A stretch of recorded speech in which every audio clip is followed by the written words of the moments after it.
Let's go. Gamers, goofs, gaffs, girls, goblins, gubernatorial candidates. It's me, Meta. Sup? And it's your boy Kirby DK10. Yes, I won't yell again because we got family sleeping here. Anyways, True. we are recording this episode because we're not going to be here by the time we're listening to it. We're recording on a Monday. Normally we record on Friday nights or Saturday mornings in the U.S. So this is being recorded on Monday. So news might be old, news might be stale, but hey, that means news for next week and more entertainment for next week. Anyways, gamers, we're here. I'm going to let Kirby take it away. Yeah, so our first story here, I just kind of wanted, because it is a Call of Duty podcast, I did just want to kind of go over the global launch gameplay trailer for BO6. They didn't really show us too much new here. They just kind of showed us the mission that they already previewed at Call of Duty Next, and they kind of just gave us a little more scenes on that one.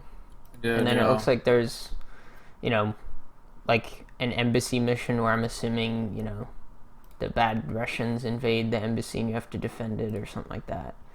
There's a vault mission that we see.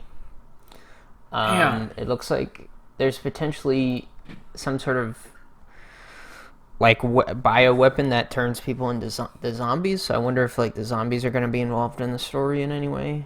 Was that Bill Clinton? It looks like, yeah, they do have Bill Clinton in the game. I do. The funny thing is, holy I don't know. Crap. I wonder if they used like an AI to generate his voice lines or like what, like how they got like new, because it's a different voice, or I think it's very similar, right? But it's like new. Cats. He didn't say any of those lines during his like presidency or anything like that. So I wonder if they just got a guy who was like really good at imitating, or if they actually used AI. But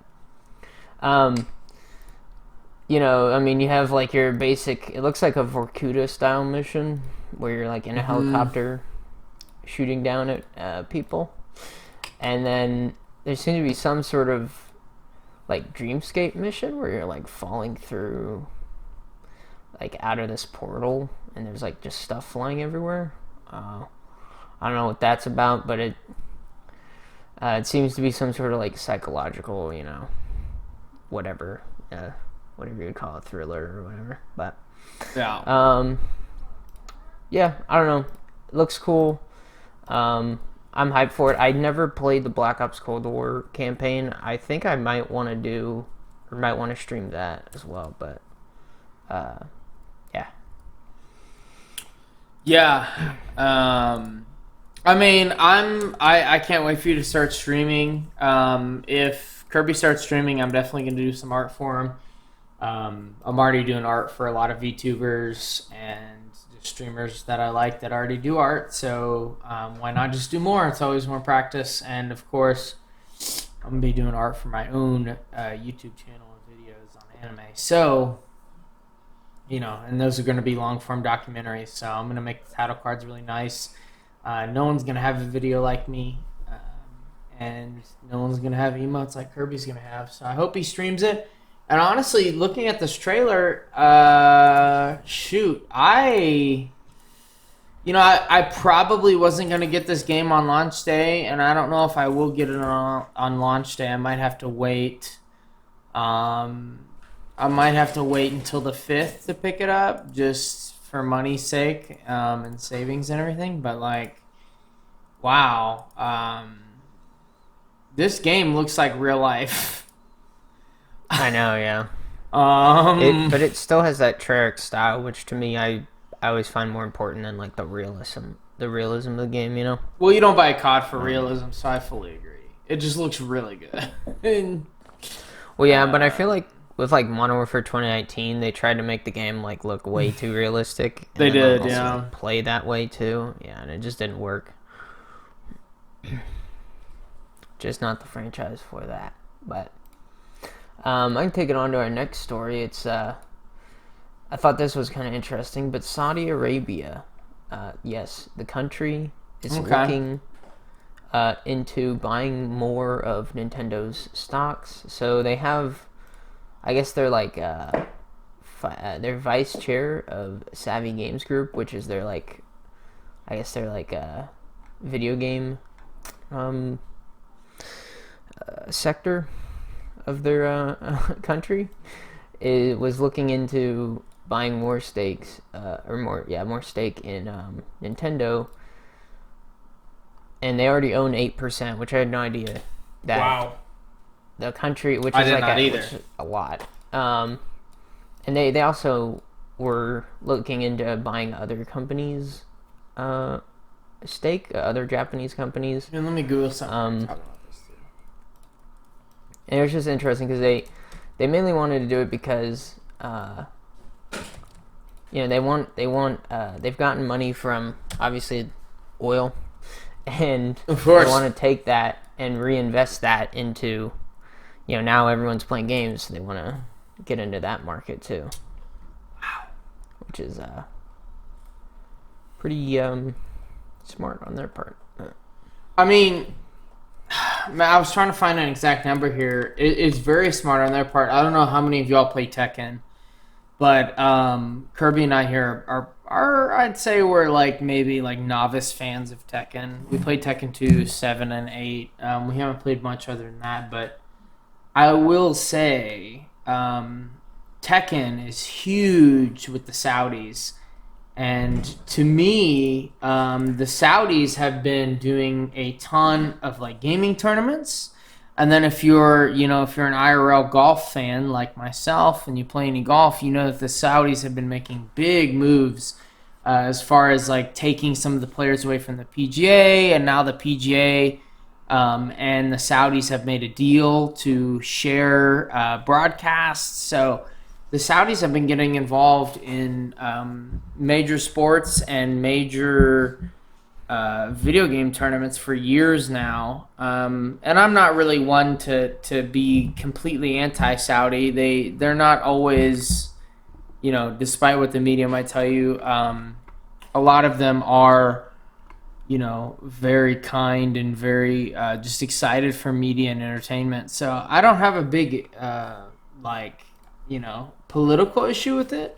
And in fact, the Saudis are some of the best at Tekken, and they love things that I like stand-up comedy and golf a lot. So like this is not a surprise for me at all.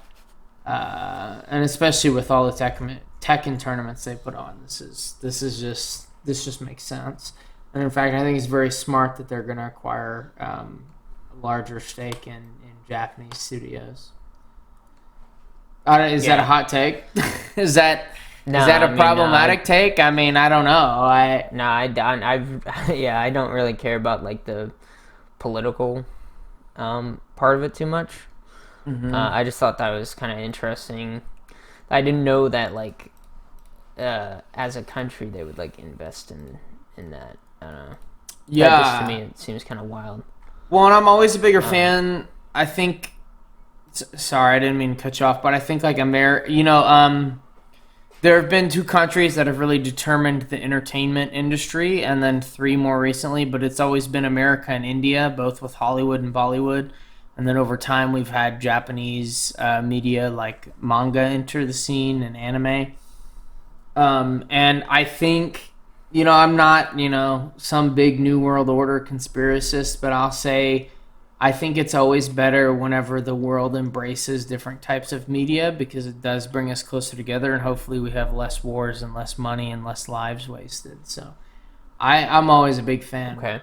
Maybe I'm extrapolating this way too much, but I'm always a big fan with us, kind of coming together and investing in each other's companies and banks and stuff. I mean, New World Order be damned, I guess.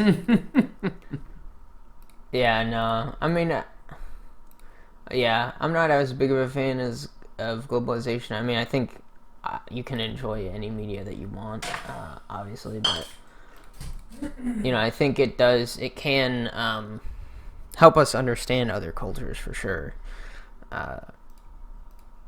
specifically Japanese. Most of the stuff that I know, about Japan is because I liked the media, like I like Nintendo, and so I researched about their culture because it's, very different than America. Yes. Yeah, that's about it. 100%. Yeah. That might be the spiciest take I've had on the whole show, right there, baby. 38 episodes. I think every country should retain its culture, but I think it's good that other countries take interest in each other's culture. I mean, we won't be around for globalization. I'm sure of it. So, so this is just a little kind of throwaway story that I found, but I found it really interesting. There is a 27-inch, 165 hertz, 1440p gaming monitor for $157 off of Newegg, which is the same price for it on Amazon. It's less. It is $83 less than on Amazon. I found this interesting because I know Newegg. Newegg used to be like the god tier of gaming accessories and peripherals and gear and whatever. Anything gaming, you went to Newegg. You wanted to build your own PC, you went to Newegg. They were. But over time, Amazon has really kind of globalized and destroyed a lot of the Newegg market. But it appears Newegg's really been taking the fight to Amazon on this one and cutting their profits down to make some sales. I don't know if that's something you're interested in, but that was something I found pretty interesting. Yeah. To me, I always think it's good. Get some water. I'm a big staunch supporter of capitalism, so I always think it's good whenever companies take the fight to other companies. And as someone who's going to start streaming soon, it's not a competition, but it is a competition. I think I think capitalism breeds competitiveness, and competitiveness breeds better products. And so you always want to bring a better product to market, including this podcast, including the streams, including everything. So, yeah. I don't know. Maybe I have a big theme this episode of bringing things out to bigger topics. I was listening to another podcast type deal from a famous right-wing gamer with a beard. And it really bothered me how much his co-host just sat there and she just giggled and laughed and then repeated whatever the other person said. So I've really been, trying to analyze how to make this podcast better. So I think we can start bringing some broader topics. Based. Well, yeah, I mean, I kind of agree with that. Basically that, capitalism, it does breed the best. Anyway, but... Let's go! America. Capitalism, America, let's go, buddy. Oh my gosh, I'm memeing. Alright. There we go. I'm gonna go take a whiz real quick. Next story, we got Destiny 2 Revenant DLC coming out. I guess it's season 22, I believe, or season 23 of the Destiny 2 experience. And they kind of came out with episode Revenant, which is a story centered around Fikru, the Master of Souls, in the Scorn. So it's basically like the guys who wear the gold helmets. He's like the main bad guy. And it looks like they added a new mission to play in the Vanguard, I believe. And as well as this update brings some unique crafting, and I believe it sort of makes crafting a little bit easier. They also talked about making builds and stuff like that easier to manage, because Destiny 2, they have a lot of items, and then as well as you have like all the different perks on your items. So it can be kind of hard to manage, and they wanted to work on making it a little easier to understand how to how to do all that. And then they, as well as they added a stasis grenade launcher, which is like the ice ability. So it freezes, it explodes, and it creates a bunch of crystals. And then they also have like an ice sniper rifle. They're both exotics. I just kind of want to bring this story up because I know me and Meta, we kind of had a little bit of a Destiny 2 phase, and then we kind of never got back into it. But with us coming back to like League and games that we used to play, I don't know. Might have to try it out at some point again. Yeah, Destiny 2 to me is one of those games that I always want to play. Honestly, I'm not opposed to ever getting back into it. It just gets repetitive, and I don't have an issue with repetitiveness. I just have an issue with like playing a game that's repetitive and then quitting. So like if I'm gonna play a game like Destiny, I want to like play it for a long time, and like keep up with the expansions. And I know we kind of fell behind, but yeah, I'm always down to get back into it. And in fact, I think I really like some of these weapons that they've showed off in this trailer quite a bit. Ice and like freezing enemies is always one of my favorite mechanics of all time. I don't know how you feel about that. Do you have a favorite like elemental mechanic you like in games? Probably fire, just like any fire ability. Just the tick tick damage over time. I'm just kidding. The tick damage over time is kind of an interesting mechanic. Like in League, you have like brand and stuff like that. You know, it's usually not great, and if it is great, it's really annoying because you know you can't. Sometimes you don't calculate for it, and you end up dying. Right.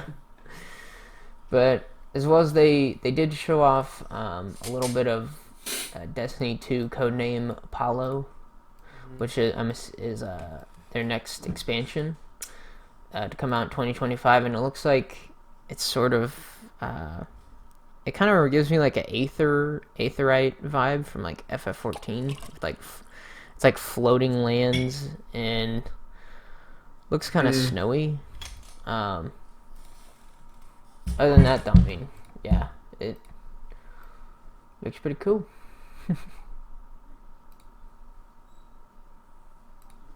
I kind of want to get back into Destiny. How do you feel about doing that? Would that be something you want to do or not? I mean, it's kind of like you and I's game. None of our other friends really like it, so it's kind of just you and me. I mean, I'm not opposed to it, but it's like also there's new games coming out, and I want to play those. Maybe like next year, whenever the next DLC comes out, I think I'll be fine with getting back into it. But at this point, like after Witch Queen, and then even Final Shape, I think was even worse than Witch Queen. I'm kind of glad that we didn't get to experience that. And so, but maybe with the next DLC, or in my opinion, at this point, I would kind of prefer them to just maybe they come out with Destiny 3 and it takes all the stuff from Destiny 2 and just adds on to it, you know? I don't know. Mm-hmm. Maybe they kind of have like a soft reset where they take a couple of like the crafting mechanics away and make it more simplistic. Yeah. I'd be okay with that, I think. That was my main problem with it whenever we stopped playing, was like with Witch Queen they added the crafting mechanics and they added like 8 different types of materials on top of like the 17 that they already had, and it was just like it was too complex to like get everything going, you know? And you had to do like it felt like 18 different daily activities, but yeah. It was a little too much. But. I mean, yeah. Yeah. I guess we'll move on.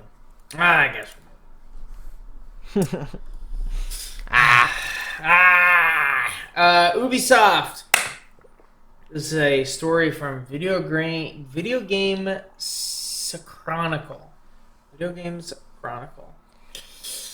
Ubisoft acknowledges buyout reports. As we talked about last pod, Ubisoft's been going through the shitter right now.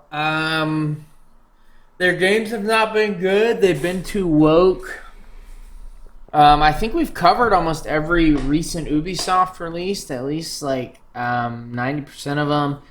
The wheelchair character in R6, which is pretty cool. It's just obviously a DEI maneuver. We've got the new Assassin's Creed. We've got the pirate game. Yeah. Ubisoft here is looking at some more buyouts from Tencent.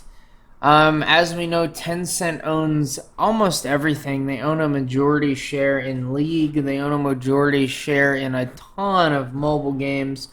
My favorite mobile game, Clash Royale, they own, I believe it's more than 40%.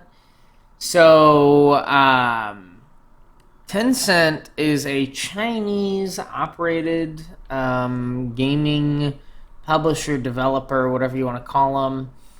They do both, and they own large stakes in a lot of U.S. And Western companies, especially. Companies, and I guess without being too controversial, I will say you can tell whenever a game is backed by Tencent. If that makes any sense. As everyone here likely knows, every company that operates in China is forced to be owned by the Chinese Communist Party, at least somewhat, and you can often tell whenever games have a lot of Tencent influence or companies have a lot of Tencent influence based on how many microtransactions they are, how predatory they are, and to be quite honest, how abusive they are. Am I crazy on this?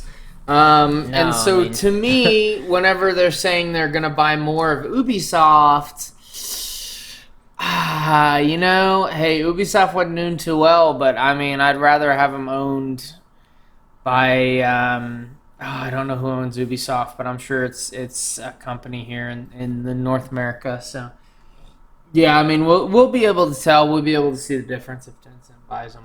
What do you think? Yeah, I mean, I wouldn't be necessarily opposed to it. I mean, they have, Tencent has, as you said, they have Riot Games. They own a majority of Riot Games, and I believe they have other games. Is Honkai Star Rail, is that Tencent as well? No. I think MiHoYo is. Okay. Yeah, I mean, let me look that up. Their big thing is they're really good at free to play games, and I think that's kind of where the market is. And I wouldn't be opposed to, like, let's say a free to play like Assassin's Creed. That's more along the lines of like Genshin Impact or something like that. Right. I wouldn't be totally opposed to, them kind of owning R6. I mean, R6 is already free to play, and as well as X-Defiant. I think with their support, they could make these games a lot more popular than they are right now. They could, especially with I think with like X-Defiant, the main problem that I saw with it was Ubisoft, they dumped a lot of money into it, and then they made it free to play, and then there was like kind of no microtransactions at all, which I mean, it was very little. Which I don't think was a smart move. So I think with that game, they could turn around and they need to just pump tons of content into it. And yes, yeah, I think they'll get it to where they need it. But. I agree. Well, MiHoYo Tencent does often have a lot of resources, and I'm not stupid. A lot of games that Tencent owns or owns majority stake over tend to get better, actually. So it's really interesting. They tend to get better as far as like engagement and like entertainment is concerned, but they tend to get worse as far as what's the word I'm looking for? Consumer friendliness is concerned, which is interesting. The United States companies really seem to struggle with. They tend to be really good at entertainment, or they tend to be really good at exploitation, but they can never seem to hit that like perfect middle ground. And I think companies like Tencent unfortunately do. Now, I'm not even going to pretend to try to pronounce these companies, but if you look up the ownership of games like MiHoYo, Genshin, whatever you want to say, Star Rail, ZZZ, they are all owned by Chinese companies, Chinese influence. I can't even pronounce them. I'm not even going to try. As we know, all companies created in China owe some money to the Communist Party. But I'll say games like MiHoYo are run by 5, looks like college age to like early 30 guys, and they just want to make cute anime waifus that do cool shit in games. So honestly, I'm kind of torn. I don't like the Chinese Communist Party, but I have to say the companies that they employ make some pretty good games. I am addicted to League. Please help me. Yeah. I don't know. How do you deal with that conflict? Do you feel any conflict there? And I'll also say companies like MiHoYo have entered the top 15 of what's the word I'm looking for?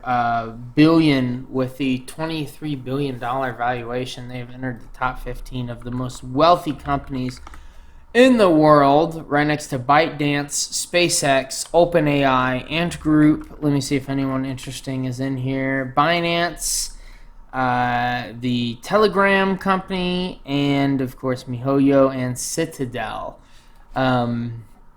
Those are just some of the companies in the top 15 as far as revenue generating. I don't know, man. I mean, it looks like the U.S. and China are always at the top, and to be quite frank with you, I'm not surprised. Yeah, what do you mean by like the conflict of like entertainment versus like the greed or money that you want to make? Well, I've a lot of games in. Okay, how do I put this? A lot of the games that are made in the United States are games like, we could say, let's take the latest, we don't even have to take the latest Assassin's Creed game. Let's take the Assassin's Creed, we could do the Greek one that was released like 5 years ago, right? So yeah. As a game, I mean, it's okay. I mean, it's just another Assassin's Creed game. It's not that interesting. But I never felt addicted, and I never felt compelled to spend money. And that's fine. It was like an okay game. And I prefer an okay game. But I will say games by MiHoYo or games backed by the Chinese instead of the United States, the games like MiHoYo tend to have a much more addictive element to them. So you don't have to spend money. They encourage you to spend money very, very heavily. Do not get me wrong, but the games are addictive. Like that's why I hesitate to ever get involved with another game like Genshin Impact ever again. Is not because the game is like super great, but because the like systems of the game, like how you go fight bosses, how you collect all these materials, how they put you on this treadmill to make you want to spend money is so addictive. I mean, in Genshin, you want to climb the tower, you want to have the best team, you want to be ranked best in the world. I just feel like all of their systems kind of combine into like this thing that really funnels you to try to do better and try to spend more money. Does that make any sense or no? Am I taking crazy pills? I mean, a lot of the games that come out of the U.S. are either like really woke and just want to push like a political agenda, which I never play those, or they are like super mid-tier with like microtransactions included. Mm-hmm. Does that make sense? I've been enjoying a lot of games that Tencent has control over, which is something I don't want to say, but it's true. Like Well, yeah. Because I don't like communism, but at the same time, I like good games.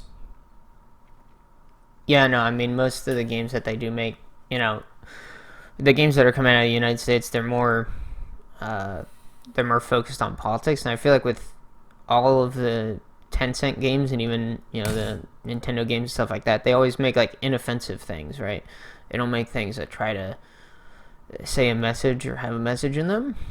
Or if there is a message, it's very generic, and I think that is like, I think that's better than having having a game focus only on that and then be terrible in every other way. But yeah, I think we got all all we want to say about that. I kind of want to. Speaking of a Tencent owned game, League of Legends, baby. The SAG-AFTRA, which is it's basically a Screen Actors Guild and radio and television actors association. It got it called a strike against Riot Games because this. Oh man, what is this? Okay.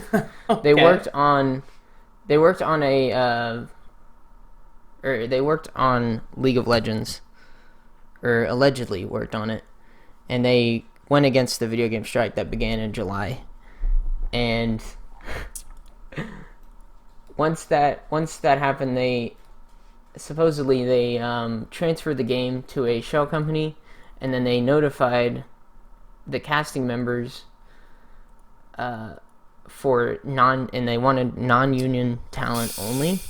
Oh, boy. Riot Games actually came out with a statement that said that they have no affiliation with this company. I'm sorry, Riot Games has nothing to do with the union, basically. Oh no. In addition, we've never asked for more so to cancel a game that we've registered. Mm-hmm. And all allegations related to this have nothing to do with League. Oh. What? Ooh. Do they have to do with another game or just some other crap? They're related to a non-Riot game. Okay. So literally, basically the Screenwriters Guild just like completely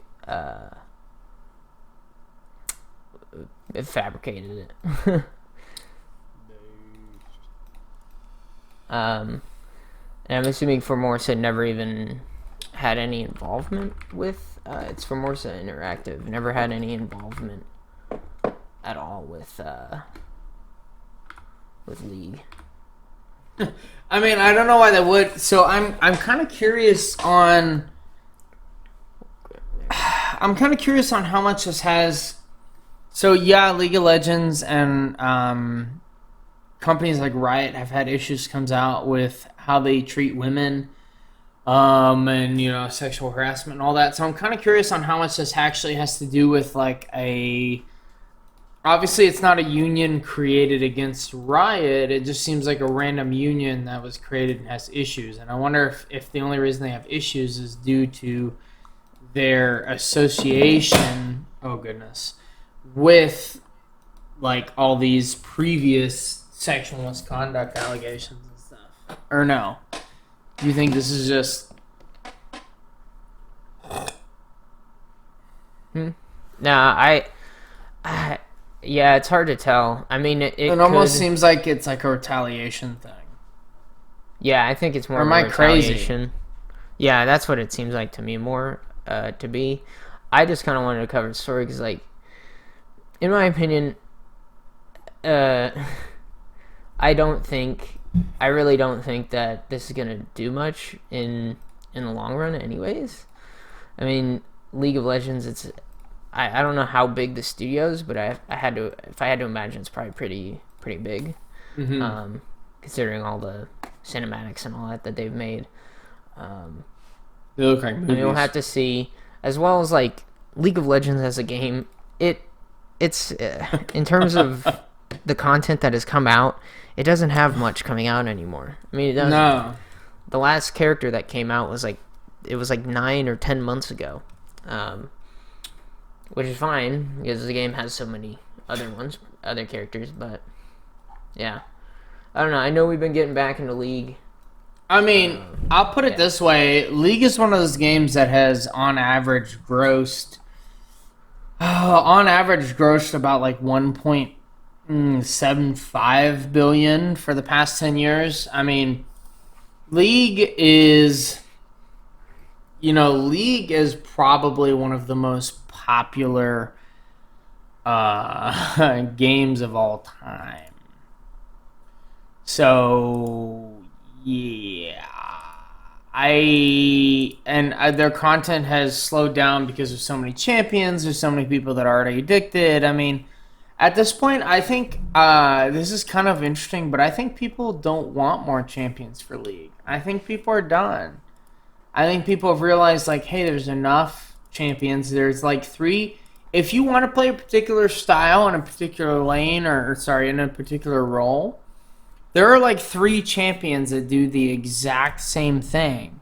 So, like, let's say you're like me, and let's say you want to play Warwick. Well, guess what? There's Warwick. There's that weird lolly vampire chick. There are even champions like goodness gracious, what is the one I'm thinking of? I don't ever play them because you usually only need one champ. There is.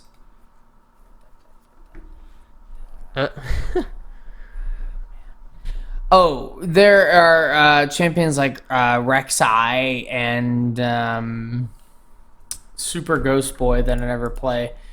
They all essentially do the same thing. I mean, right there's Briar, there's Warwick, there's Rek'Sai, there's I can't remember his name right now. They all 4 do essentially the same job. They all have a long range stun. They all have a sustained bruiser damage, and they all have various builds they can go with. Assassin, bruiser, tank. I mean, if you want a meme build, you can do speed. So like, there are all these different builds that you can do, and there's all these different characters that all fulfill the same role. I mean, sure, their buttons might not line up, but like their overall purpose in the game and the overall like gameplay style is the same, even if their abilities are swapped around on different keys. Wait, yeah, I have some more examples. It would be like who am I thinking? It'd be like Kha'Zix. It would be like Kha'Zix, and then you have Rengar, and they're both assassin junglers. Rengar can jump from bushes, but Kha'Zix can jump from anywhere, basically. And that's like the only difference. Obviously they have different abilities, and Kha'Zix is a little more complex. But I mean, they serve the same purpose, and they also play in the same role. They're both very difficult. They're both assassins. You have Sona. You can do the same builds on them both. My favorite was Sona, and then later on, she was like a year 1, or I think she might have been in the game at the start. And in like season 10, they added Seraphine, and they basically do the same job. They heal their teammates in a circle. Their ulti shoots out, shoots a stunning like ray in front of them. It's basically the same character, but yeah. Yeah, I mean, there are tons of champions. By the way, the champion I was thinking of was Nocturne. So it's basically Briar, Warwick, Nocturne, Rek'Sai. Rek'Sai I think is the most complicated out of the 4, but they all serve the same purpose. You can build the same thing on all 4 of them. And there are so many champions that do this in the game. I mean, we can think of Jinx, we can think of Xayah, we can think of Twitch. We can think of, if you want to do top lane, you can do Renekton, you can do Darius, Graves, Jax. I mean, for every role or style that you play, there are at least 3 to 4 champions that can do it.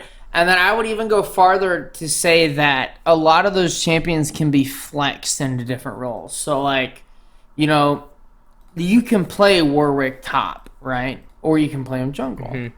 You can play Nocturne top, or you can play Nocturne jungle. You can play Darius jungle. You can play Graves jungle, but normally they're played top. So, like, there are so many variations and so many different champions that are built the same way, that do the same thing, or that are super similar, that build the same items, that, you know, have the same idea. So, like, I mean, at this point, I feel like League is really making the right move here and making less champions. And you know what I say? Maybe in 2026, let's say their player counts go down. Fine. Go back to releasing 4 champions a year, but I think 2 champions a year is fine. I mean, if you need more content than that, then you don't like League of Legends. I mean, League of Legends, to me, is probably my favorite game right now. And yeah, I complain and bitch about it all the time, but you cannot deny it is a good game. It is addictive. Yeah, it is fun. It is enraging. It is what I saw in Counter-Strike in 2016. It is everything that I saw in Counter-Strike. It's everything that I saw in, in previous Blizzard games like StarCraft. It is StarCraft. It is even Overwatch. Counter-Strike. It is Overwatch. It is. I'm trying to think of other competitive games. It's TF2. It's all of these games combined into one isometric top-down MOBA that is so addictive that you just can't get enough. And it's owned 50-50 by a United States company and by a Chinese company. And honestly, to me, and I know this is a hot take, League is my favorite game right now. At least of, like, online multiplayer games. I would choose to play League before I played COD. I mean, I would choose to play I agree. I would choose to play a single-player game probably before I played League, but I only ever have time to play games with friends, so it's going to be League, right? I kind of have an example, or kind of a comparison of what kind of League is, what it feels like. And I think the biggest thing that it is it's, you start the game, you're very weak, you're very powerless, right? You're like level 1, like you would be in a MMO. But then, as the game progresses, you get XP, you get items, you get different trinkets maybe, or, you get different buffs from the dragons or the void grubs or the rift heralds and the barons and stuff like that. And you power yourself up until you're level 18, until you're that, at that end game of an MMO, but it's a multiplayer game. And that's the biggest thing too. And then on top of that, you have, minion mechanics, and some of the best players know how the minions path and where they go, and how to execute them in like the most efficient way, and how to like freeze the lane, or and then on top of that you have like jungle pathing. It's a game that it's infinitely replayable, but at the same time you're playing the same game. You're playing the same map over and over and over again. So it's kind of interesting how that works, but yeah. I think we're good if you want to get to our last story, bro. Yes. Yes.